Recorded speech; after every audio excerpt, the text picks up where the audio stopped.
Morning review. Now we are discussing about the chapter 1 of political science of class 10th. The topic is power sharing. We now continue start our subtopic accommodation in Belgium. इसके पहले हमने accommodation in Sri Lanka के बारे में बताया था. अब जो है बेल्जियम के बारे में बता रहे हैं. देखिए बेल्जियम जैसे आपको बताया गया यूरोप का एक छोटा सा देश है जो कि हरियाणा से क्षेत्रफल में छोटा है और आबादी भी हरियाणा की आधी ही है. वहाँ पे हमने इसके पहले क्लिप में बताया था कि कैसे वहाँ पे एथनिक कंपोजिशन था, उसी को आगे डिस्कस कर रहे हैं. The Belgium leaders took the different पथ. बेल्जियम के नेताओं ने श्रीलंका के नेताओं से अलग रास्ता अपनाया. They recognise the existence of regional differences and cultural diversity. उन्होंने रीजनल और कल्चरल डाइवर्सिटी को एक अवसर के रूप में इस्तेमाल किया. Between 1970 to the 1993, the aimed their constitution 4 times. उन्होंने इसके लिए संविधान को 4 बार जो है चेंज किया, अमेंड भी किया, मतलब जो है संविधान को 4 बार मतलब जो है सुधार किया. As work out arrangement that would enable everyone live together within the same of the country. जिससे कि देश के लोग सभी लोग समानता और बराबरी के साथ देश में रहें बेल्जियम में, चाहे वो जिस कम्युनिटी के लोग हों, चाहे वो डच स्पीकिंग पीपल हों, चाहे वो जो है आपके दूसरे ग्रुप के लोग हों. The arrangement they worked out it different from the other country and every innovative. Hence there are some elements of Belgium model. देखिए बेल्जियम मॉडल श्रीलंकन मॉडल से बिल्कुल डिफरेंट है. कैसे है इसको हम लोग डिस्कस करेंगे. देखिए श्रीलंकन मॉडल में आपने देखा कि सिविल वार हो गया, गृह युद्ध हो गया, लेकिन बेल्जियम ने आप कह सकते हो कि अपने देश कंट्री कंडीशन को कैसे दिमाग से उसको बैलेंस किया, इसको डिस्कस करेंगे. कह रहे हैं कि constitution prescribe that the number of Dutch and French speaking ministers shall be equal in the central government.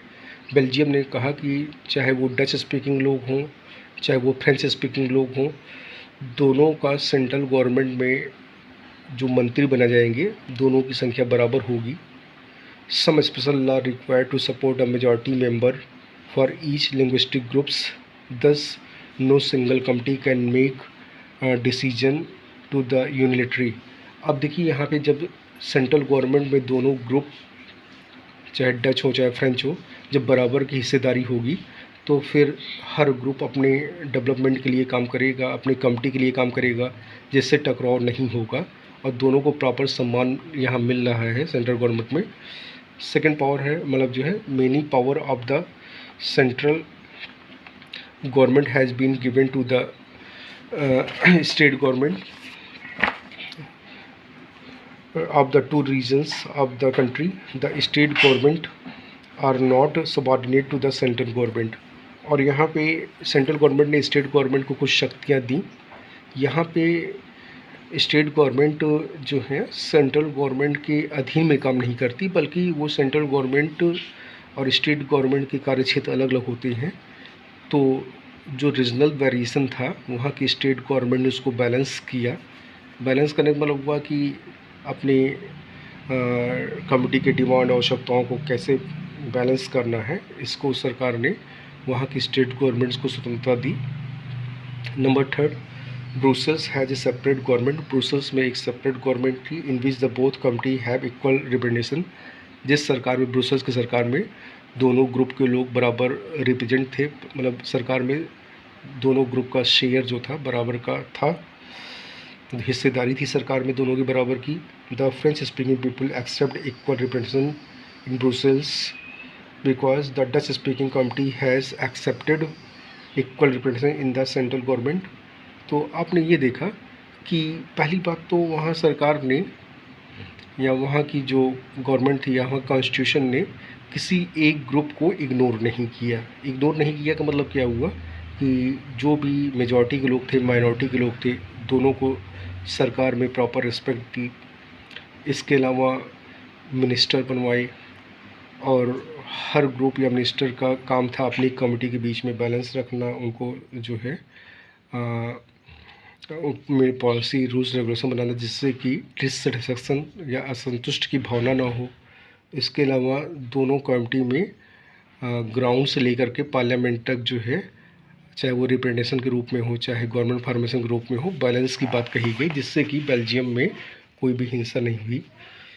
Apart from the central and the state government, वहाँ पे सेंट्रल गवर्नमेंट अभी आप बताया गया, स्टेट गवर्नमेंट बताया गया, वहाँ पे एक तीसरी गवर्नमेंट थी, जैसे अपने लोग के यहाँ जो है लोकल गवर्नमेंट है, जैसे central government, state government, local government.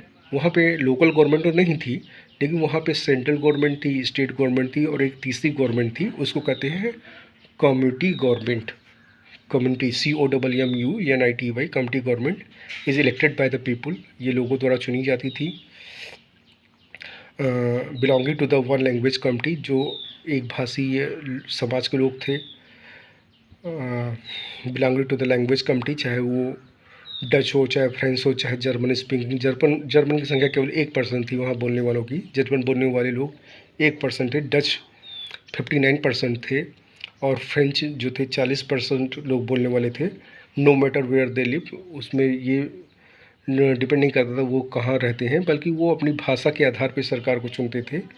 This government has the power regarding to culture, education, language related to issue, और इस गवर्नमेंट का ये काम, ये कर्तव्य था कि वो अपनी संस्कृति, शैक्षणिक उद्देश्यों और लैंग्वेज के संबंधी जो भी दिक्कतें हैं उसको सॉल्व करे। ये काम किसका था? कम्युनिटी गवर्नमेंट का था।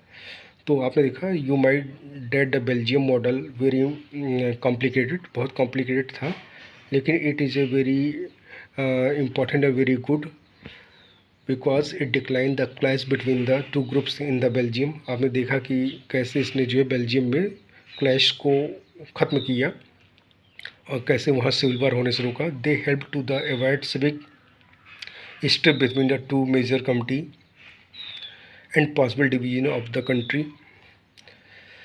When many countries of Europe came together from the European Union, Brussels was chosen as the headquarter। और बाद में जब बहुत से देश यूरोप में एक दूसरे के करीब आए और उन्होंने यूरोपियन यूनियन बनाया, तो ब्रुसेल्स को उसका हेडक्वार्टर के रूप में स्थापित किया गया। देखिए, ब्रुसेल्स ने किया गया, ब्रुसेल्स ने देश के अंदर जितने भी एथनिक ग्रुप्स थे उसमें कैसे बैलेंस किया और कैसे वहाँ पे, मतलब आप कह सकते हो कि मतलब कंडीशन को बैलेंस करने के साथ साथ लोगों को संतुष्ट किया, यही बेल्जियम मॉडल है। और श्रीलंका में जस्ट अपोजिट था। श्रीलंका में वहाँ पे बैलेंस नहीं हो पाया, वहाँ पे सिन्हाला और बौद्धों में सिविल वार हो गया, गृह युद्ध जिसको कहते हैं। तो इस तरह से आपने देखा कि कैसे जो है श्रीलंका और बेल्जियम की कहानी एक दूसरे के मतलब जो है अपोजिट है या कॉन्स्ट्रेंट है। अब हम लोग जो है अगला टॉपिक जो है अगले क्लिप में पढ़ेंगे। Okay, that's all.